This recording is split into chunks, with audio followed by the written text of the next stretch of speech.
दशहरा खत्म हो चुका है और दीपावली और छठ आने वाला है।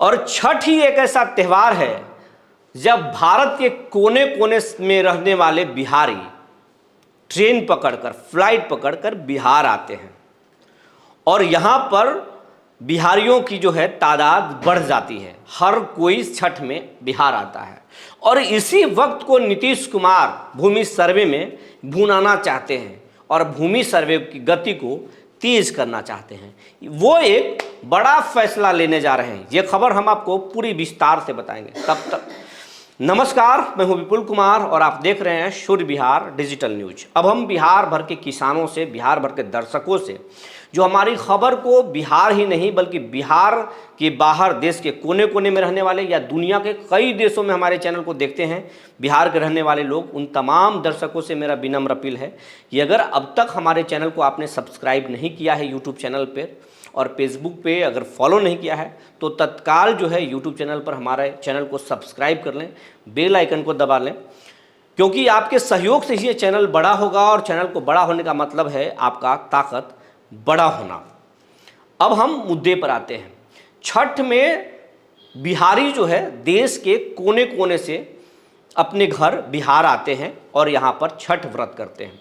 यानी बिहार के तमाम लोग, अधिकांश लोग जो है बिहार में आ जाते हैं अपने घर पर। और नीतीश कुमार को ये पूरी जानकारी है और नीतीश कुमार अपने अधिकारियों को एक दिन में या 2 दिनों में फरमान जारी करने वाले हैं कि इसी छठ व्रत में भूमि सर्वे के काम को आप तेज कराएं और अगर तेज नहीं कराएं तो भूमि सर्वे से जुड़े हुए पदाधिकारियों पर कार्रवाई भी सरकार करेगी।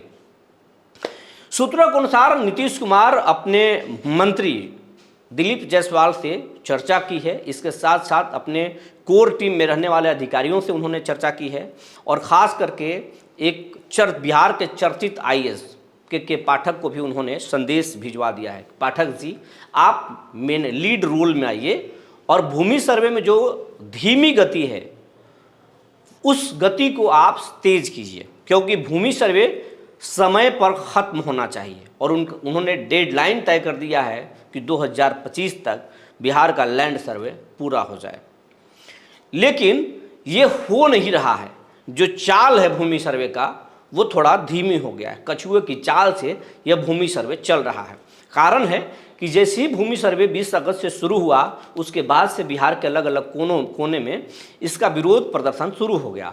उसके बाद भाजपा के कई मंत्री दबाव में आ गए, भाजपा के नेता दबाव में आ गए। यही कारण है कि डिप्टी सीएम सम्राट चौधरी को कहना पड़ गया कि हम किसानों को और वक्त देंगे, किसानों को परेशान नहीं होने देंगे।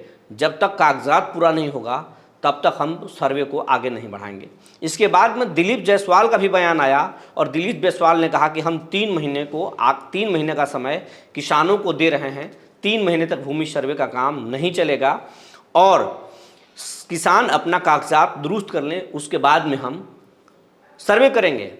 उसके बाद में उसी दौरान उन्होंने ये भी बात कह दी कि किसान को 3 महीने का वक्त दिए हैं लेकिन ये आखिरी वक्त हम नहीं बढ़ाए हैं, ज़रूरत पड़ी तो 3 महीने का वक्त और देंगे। यही वो बयान है जिसके बाद बिहार में भूमि सर्वे का गति जो है एकदम धीमी पड़ गई और भूमि के सर्वे के जो शिविर, हर ब्लॉक में जो शिविर लगाया गया था उन शिविरों में कभी लंबी कतार लगती थी, शिविर में सन्नाटा पसर गया। किसानों की भीड़ एकदम थम सी गई और किसान शिविर में नहीं पहुंचने लगे। ये रिपोर्ट पटना पहुंचने लगी और ये रिपोर्ट जो है सीएम नीतीश कुमार तक भी पहुंचा कि ये स्थिति है। उसके बाद नीतीश कुमार 41 अधिकारियों की टीम भूमि सर्वे के लिए नियुक्त किया, प्रतिनियुक्त किया और अलग अलग जिलों के लिए प्रतिनियुक्त किया और कहे कि आप जिलों में जाएं और फीडबैक लें। आखिर किसानों में असमंजस की स्थिति क्यों है, आखिर क्या परेशानी है कि लोग शिविर तक नहीं पहुंच रहे हैं, वंशावली नहीं बना रहे हैं या फिर ज़मीन का सर्वे को लेकर उत्सुक नहीं है। ये आप पता कीजिए और किसानों को समझाइए और कहिए कि ये भूमि सर्वे रुकने वाला नहीं है, ये सर्वे हर हाल में होकर रहेगा। ये काम अधिकारी करने के लिए निकल चुके हैं लेकिन बीच में दशहरा आ गया। उसके बाद में दशहरा खत्म हो चुका है, अब भूमि सर्वे का काम तेज होगा।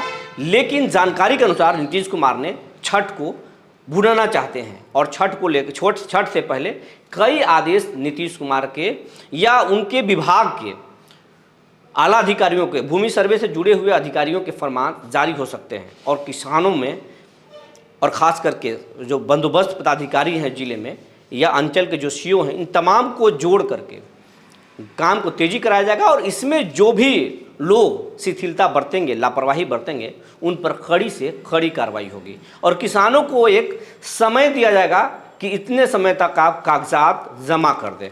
अगर इतने समय के बीच में अगर आप कागजात नहीं जमा करते हैं तो फिर आपके हाथ से समय निकल जाएगा और सर्वे शुरू हो जाएगा। फिर आपके पास, किसानों के पास सिर्फ ऑनलाइन करने का वक्त ही बचेगा कि आप अमुक डेट तक ऑनलाइन करेंगे। अगर आप नहीं करेंगे तो फिर सर्वे शुरू हो जाएगा और आप सर्वे से वंचित हो जाएंगे और आगे परेशानी हो जाएगी। ये बात हम पहले भी अपनी खबर में बता चुके हैं, लेकिन अब ये लिखित आदेश आने वाला है और छठ के पहले आपको भूमि सर्वे में तेजी नज़र आ सकती है। नीतीश कुमार भूमि सर्वे को लेकर सख्त हो चुके हैं, लेकिन ये खबरों पर लगातार अलग अलग ज़िले के जो किसान हैं हमारी खबरों पर कमेंट्स कर रहे हैं कि उन्हें कागजात नहीं मिल रहा है या फिर लोग पैसे मांग रहे हैं, रिश्वत मांग रहे हैं। तो उन लोगों के लिए हम जानकारी देना चाहते हैं कि अब छठ से पहले जो फरमान जारी होगा और ज़िले में लोग बिहार पटना मुख्यालय स्तर से जब आपके ज़िले में लोग शिकायत जब जांच करने आएंगे तो वैसे अधिकारियों से आप शिकायत करें या फिर मंत्री के नंबर पर शिकायत करें। सीएम ऑफिस में भी आप मेल कर सकते हैं अपनी समस्या को लेकर के और समस्या आपका समाधान हो सकता है। लेकिन आप सर्वे के लिए आप पेपर ज़रूर तैयार करवाएं, जमा करें या ना करें, जब सरकार समय डेडलाइन तय कर देगी आखिरी तब ही आप जमा करेंगे, लेकिन आप उसके पहले अपने ज़मीन के कागजात तैयार कर लें क्योंकि ज़मीन अगर आपका है तो मालिकाना हक भी आपके पास ही होना चाहिए। अगर नहीं है तो ये कहीं ना कहीं लापरवाही है, आप में लापरवाही है या फिर हम भी एक किसान के बच्चे हैं, हमारे भी लापरवाही। अगर हमारे पास कागजात नहीं है तो खोजना हमारा काम है, ढूंढना हमारा काम है। अगर नहीं मिल रहा है, सरकारी सिस्टम का सपोर्ट चाहिए तो सरकार के दफ्तर में जाइए और खोजने का प्रयास कीजिए। अगर नहीं मिले या कोई मनमानी करे तो इसकी शिकायत करने के लिए सरकारी मेल है सीएम का, मंत्री मिनिस्टर का या फिर अपर मुख्य सचिव का जो भूमि सुधार विभाग के हैं, वहाँ पर शिकायत करें, कार्रवाई निश्चित होगी। ये भूमि सर्वे होकर ही रहेगा, इसलिए तैयारी भी ज़ोरदार होनी चाहिए। जो जानकारी निकल कर आई थी हमने आपको बता दिया। तब तक के लिए धन्यवाद।